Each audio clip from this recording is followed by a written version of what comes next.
So Erin Molan and Sky News have parted ways. And before I give my take on that, Erin Molan has a message for you. Check it out. Well, first of all, hi. Wow.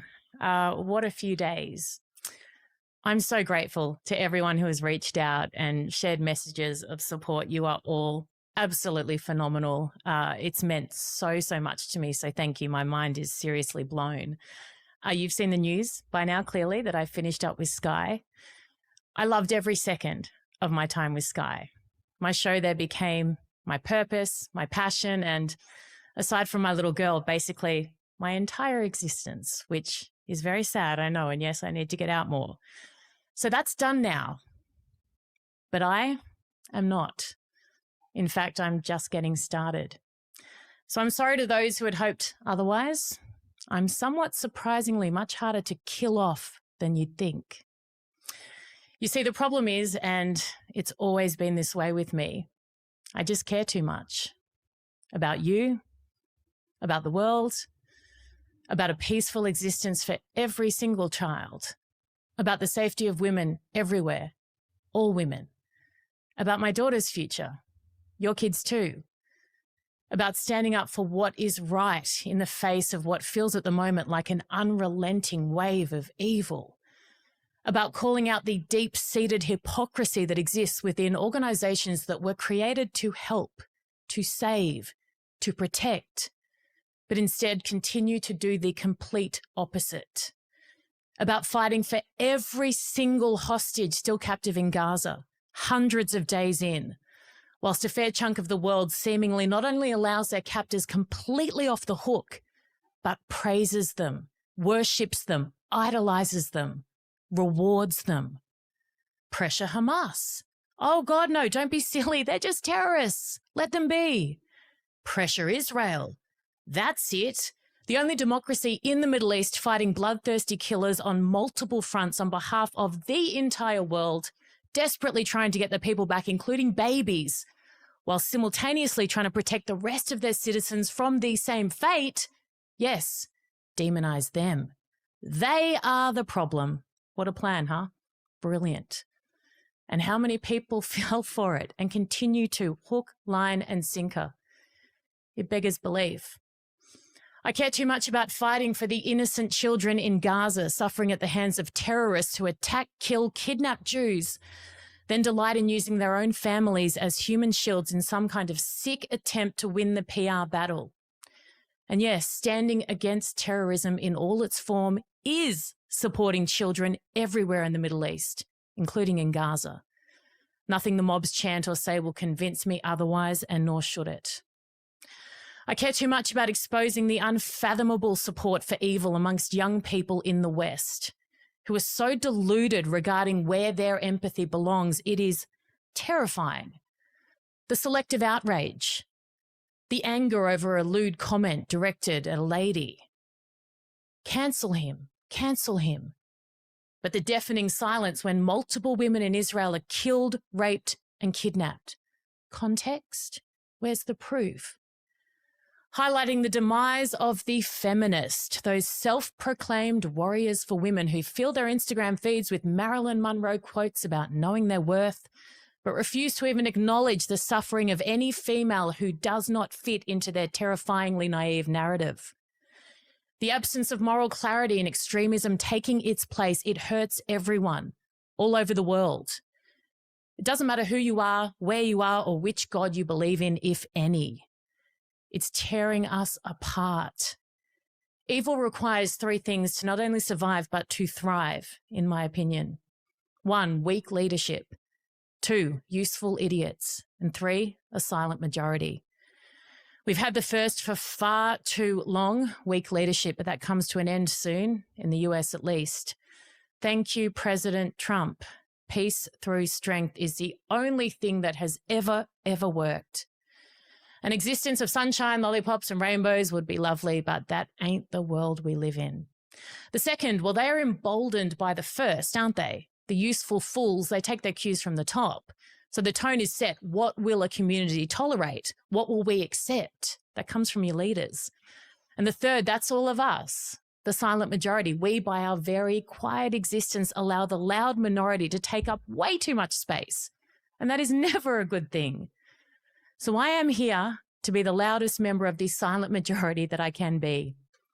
I care too much about the need to just return to common sense, to think and act rationally, to stop kowtowing to the elitist left and start returning to the ideals and values that actually matter, that make us who we are. The very things that generations of our own men and women, our ancestors, have given their lives for on the battlefield. If we abandon what really matters, then their deaths, they're for nothing. They were a waste. And by the way, to believe in freedom, democracy, and equality, that is being inclusive. You don't need DEI or whatever it's called. Judge people based on who they are, what they stand for, what they do. Not some kind of perceived disadvantage that exists primarily in the heads of those looking for a cause to cling on to, on behalf of those who more often than not don't feel aggrieved and aren't offended. It's crazy. This over-the-top crap actually hurts minority groups far more than it ever helps them. We see that over and over again. So in summary, I care, probably too much, but hey, that's okay too. Would it be easier to accept some of the job offers on other networks I've already had? Absolutely. Every day of the week, every second of the day. Fewer death threats, more stability, a simpler life, no doubt. I'm a single mom with a 6-year-old. I'm not from Israel. I'm not Jewish. I'm not American. I have no skin in this game. But you see, I do. And that's a problem. We all do. It doesn't matter how far away from the coalface we are. When hate is allowed to fester, we all lose. You can't escape it. When stupidity isn't called out, it can become very dangerous. And if I back down now and sit idly by, then I am just as much to blame as the fool waving the Hamas flag at a bogus protest that has nothing to do with Palestinian lives. As the saying goes, the standard you walk past is the standard you accept. And I won't ever accept what the world is dishing up right now, and nor should you. I won't ever bury my head in the sand because that is not how I was raised. My beautiful dad, a senator and major general who we lost to cancer last year, he taught me to stand up for what is right, always, despite the often heavy cost, despite the crushing blows that sometimes come with it. Because if we don't, the alternative will be far worse than any temporary pain, far worse. The stakes are too high right now. We have too much to lose. We've lost too much already. So unfortunately for me and my somewhat frail nervous system right now, but it's getting better, it matters too much to stop. So I won't. My segments are shared and viewed millions of times online every single week. You all tell me they make a difference. They help, you say. Someone sent me something when I first started really using my voice in this space. It was a man from the UK and he wrote, "Erin, I just watched one of your clips. My morals haven't changed, but my entire perspective on who they align with has. Thank you." A woman in Jakarta stopped me at a hotel when I was there recently, a Muslim woman, and she thanked me. She told me that terrorism hurts them as much as it does anyone else, maybe more. I grew up in Indonesia, home of the world's largest Islamic population. I love the country, the culture, and the people. Many of them are like family to me. I speak the language too. I fight this fight just as much for them and for their children as I do for any others. Terrorism and extremism hurts all of us. And that is why I will not stop.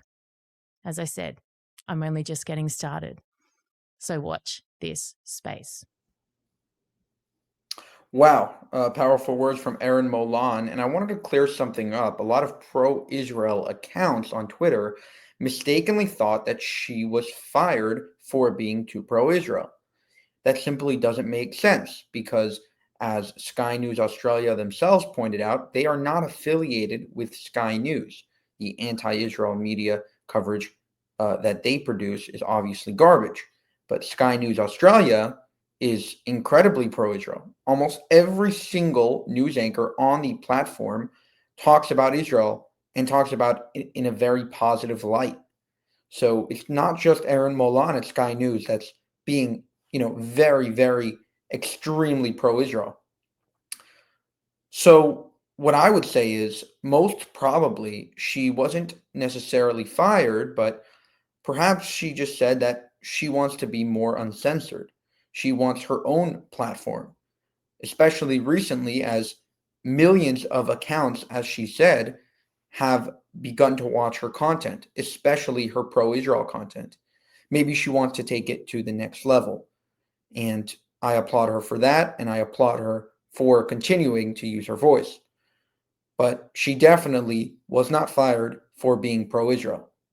That much is 100% clear. For more, subscribe to this channel. If you want to help us make more of these videos, you can go to buymeacoffee.com/JewishUncensored. That's buymeacoffee.com/JewishUncensored.